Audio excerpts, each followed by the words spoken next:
All right, welcome. This is a second iteration of the passive investor interview series that I'm doing. My name's Lucas with Bannock Capital, and today I am joined by Brent Kawakami. So you might notice this is a little different than the last one. We're live in person. Brent's in town from his home state of Texas to join us for the Best Ever Conference. And this is really cool for me because we get to meet so many different people in my home state of Colorado. People coming from all over the country just to join us for a real estate investing conference, and where we're going to talk a lot about commercial multifamily. Obviously, why Brent's here. But today we're talking about passive investing. Brent got his start in passive investing. So why don't you tell us a little bit about how you got started, what your deal looked like, and what you're doing now? Before I got into passive multifamily, I was doing single family rentals in the Dallas area. So I had built up a few and then knew that, hey, ultimately I wanted to get to multifamily. And it was one of those things that was like, well, one day I'll do it, but, maybe I'll get 10 rentals and then I'll think about it. And what happened was I met another syndicator, experienced guy in the Dallas area. I met him through CPA contact. Oh, interesting. Yeah, and ended up, meeting him, getting to know him, that type of thing, and then ended up investing in his deal. That first deal was a 200-unit deal in Columbus, Ohio. Ohio. Yeah. Okay. What was the initial investment for that deal? So I forget the size of everything, but the minimum investment was $50K. Okay, so pretty standard. Yeah. Normal is 50 to 100, would you say? Yeah, I've seen them as low as 25 in some deals, as high as maybe 100, but smaller deals. Yeah. Range 25. Okay. Yeah, or you'll see like some syndicators will lower the threshold if they have a few bigger fish Right. that kind of end up investing. But yeah, 50 seems like pretty. So, I mean, that's a big step going from single family to all of a sudden deciding, hey, I met this guy through my CPA. Yeah. I'm going to invest in 212 units in a place that I don't live. Yeah. How did you get to that point? How did you educate yourself enough to know that this was the right choice for you? So I had already been like sort of educating myself over time, like podcasts, shows like this, and YouTube, reading books, and then I was part of a local education mentor group, and they did both single family and multifamily teaching. That's right. So I was kind of already exposed to it in a sense. And then too, like I had always had in my mind like I wanted to do that at some point. Yeah. So it was just sort of like right place, right time. So it seems to be a common theme that people get teamed up with, call it mentors, call them coaches, call them whatever you want, but someone doing what you want to do. Either you pay them money or you provide value to them somehow, and they teach you in return. Yeah. Is that the quickest way to get started? I think if you're wanting to be passive or passive only, I think maybe that's not as necessary, because at the end of the day, it's just getting to know the other people, right? If your goal is to ultimately lead your own deal, I think that's almost, especially in the larger multifamily, it's not a requirement. You can obviously do it, and all this stuff's free on bigger pockets, right?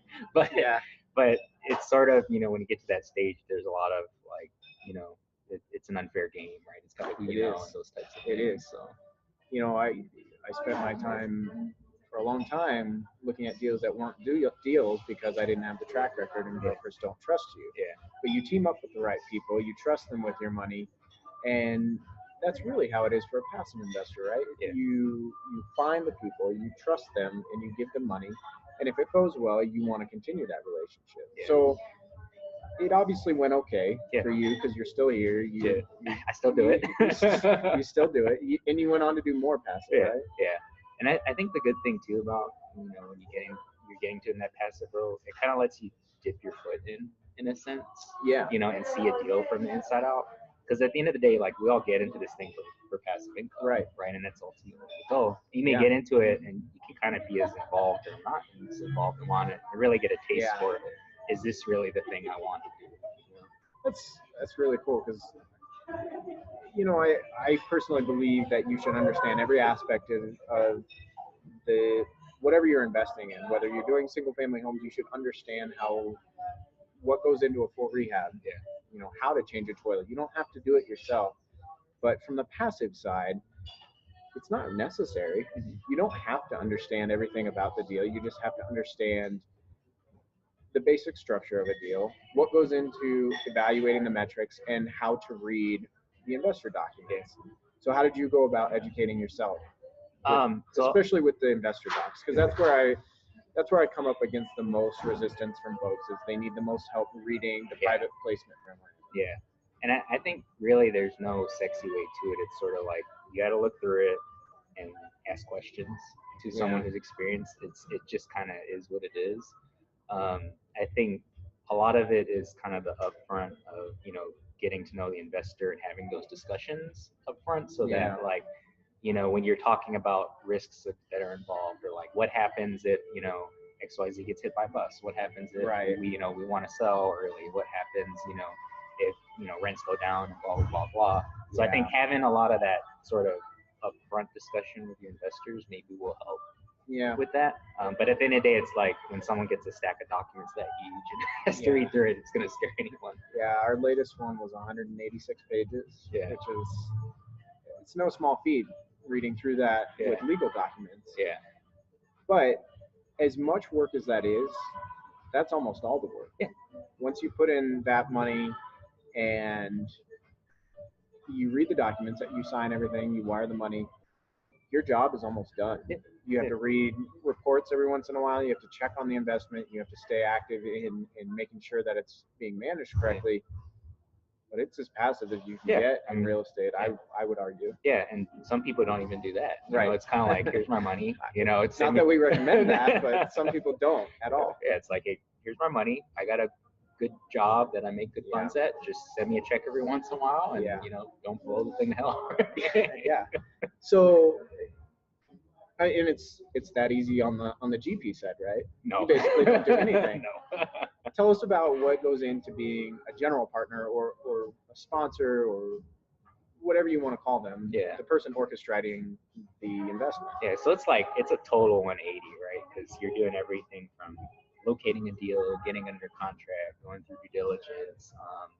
You're going through the lending process, right? You're closing, right? You're raising money from passive investors, which is no small feat. And then even after closing, you're ensuring that the operation goes as planned, right? Yeah. So you may have a weekly call with the property manager. You may be, talking to a CPA about different stuff. Whatever goes on, it's just kind of a constant. It's a lot of work. Yeah. And it's a lot of work for something that's so passive on the other side. You want to make sure that the person handling that is competent. They know what they're doing. Yeah. They have a track record doing this. Yeah. But it takes a lot to get into it too. Yeah. So why would someone want to be a passive investor instead of being on the general partner? I mean, I think a lot of it's sort of self-awareness of like your situation and like what you're interested in. Because at the end of the day, like, I mean, I think all of us, like we said, we're in it to get passive income. Right. But some of us are a little more hands-on investors than others, right? Same thing in single family, right? Some people would rather get their hands dirty and fix and flip, and others would just rather buy a home. So I think some of it's that. Some of it depends on sort of like your highest and best use of time too, right? Like if you're someone who has a good W-2 job, or maybe you make a decent income because you have whatever your profession is, your time may be better spent at that position, probably, and putting money into another investment that you can be hands-on. Yeah, typically I see the people that are ideally suited for passive investing have a really good job. They enjoy their job, because that's important. A lot of people that get into real estate just want to get out of their job as quickly as possible. This is not a get rich quick. This is very slow and very methodical. But it can provide really good income. But it can also provide a good income on the passive side. So if you enjoy your job, there's no reason to stop. So continue doing what you want to do. And if you want to take on a whole bunch of work, be on the active side. If not, be on the passive side. And there's a lot of responsibility for that too, especially when you're raising money. Because the way, like, I think about it. My phone's we're live, right? So we're in Brent's hotel room right now, and it's loud, and you hear music. It's a party, it's right? the bar. It's not a party, room, right? But yeah. But all I was going to say was, Man, I lost my train of thought. Sorry. Well, it is a lot of work. Yeah. Being on the GP side, it comes with a lot of risks too. You're putting up a lot of capital. Yeah. On the general partner side, you have due diligence costs. You have, inspection fees, lending fees. If you're investing out of state, you may be traveling there. Travel costs are huge. So I remember what I was going to say now. So what I was going to say was, it's one thing investing your own money in a project, right? And we all know, like in real estate, right, it can go to zero, right? In theory, right? You could lose your money, right? I mean, whether it's single family, multifamily, commercial, whatever. But it's a totally different thing to lose someone else's money. Yeah. And that is a huge, like, as someone who's sponsoring a deal, that is a huge responsibility. It is. And so not everyone wants that. Yeah, and maybe you're the same, but what I've found personally is I am more cautious with other people's money. If it was my money, I'd play speculative games all day long. Yeah. But you have a fiduciary responsibility to your investors to make sure you're doing that extra work. And every time I don't want to do something, I think, well, it's not my money. Yeah. I have to do it. I have to go through that. And so that if you're not willing to take that on, you're not cut out for the GP side. So, but the passive side, you're doing your due diligence on the front end, making sure you're getting teamed up with the right people. Yeah. And then your work is done. Yeah. And I think, there's obviously the deal in and of itself that you want to bet and have a certain level of knowledge, like you said. But I think at the end of the day, it comes down to, we do business with people we know, like, and trust. Yeah. Right. And so even well above that, it's the sponsor, the person that you have that relationship with, that is the most important thing when you are betting that deal. Because for all you know, that guy could take your money and go to Mexico. Right? It's true. Well, unless you're the company that you wired money to is Mexico LLC, maybe not. But you know what I mean. Absolutely. The relationship is so critical. Yeah. And everyone says that, but it truly is. Yeah. I mean, that's one of the most important things you can do is create a really good relationship. Yeah. And it'll continue to be fruitful if it's successful. Yep. Well, if you could give advice to someone who might be on the fence about passive investing? Should I jump into syndication? Should I, invest in single family homes like you did? What advice would you give them? So I think the biggest thing for me that was sort of the aha moment for investing in these bigger multifamily deals was sort of that economy of scale and the ability to go faster. And what I mean by that is, so when I was doing single family houses, so at the time back then, and this was like 2012 when I started, so totally different market, right? But you'd buy a single family rental 322 in like the Dallas-Fort Worth area, and you rent it out and meet all those metrics of 1%, et cetera. Right? You're laughing because you're like, where can I find it here? Right? Not in Denver, right? Not in Denver, and it's hard to do that in Dallas now. But you could do that back then. But maybe you're making $300, $400, $500 more cash flow, which is great, right? No one's gonna argue with that. But the problem is, you get to a point where you're like, dang, scaling this thing to anything substantial. It's a lot of cash and a lot of time. It's gonna take a lot of houses. You're like, shoot, it's gonna take me a bunch of houses to get to make any hay. And sort of the aha moment I had was, well, that's fundamentally, if I go buy another house, it's not gonna fundamentally change my life. But if you can invest in these bigger deals, and you're deploying a little more capital, but when you have sort of that cash flow through, and then you're making whatever that exit event is, right? If it's a sale, you turn, typically a lot of deals we're looking at are 100% total return. I mean, it's doubling your money. Double your money in 5 to 6 years. Yeah, and sometimes it's sooner. And so that's where, like, when you're turning 50K or 100K into twice that, that's when you can level up a lot.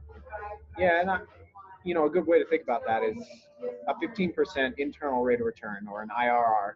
And we've done other videos about that, but over 5.5 years, that's doubling your money. Yeah.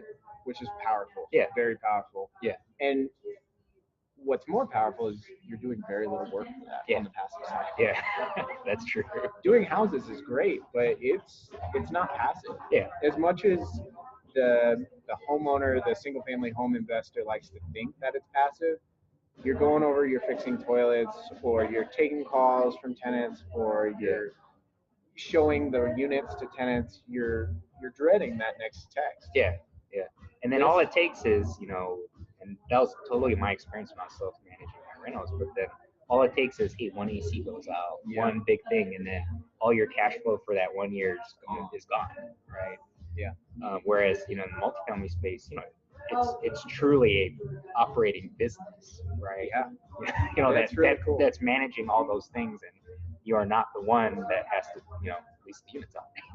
It's combining two incredibly powerful wealth building activities: business, investing in a business, and investing in real estate to protect that business, and it's a wealth protector. Yeah. So, and there's that saying, there's some statistic out there that like 80% of new millionaires are created through real estate and businesses.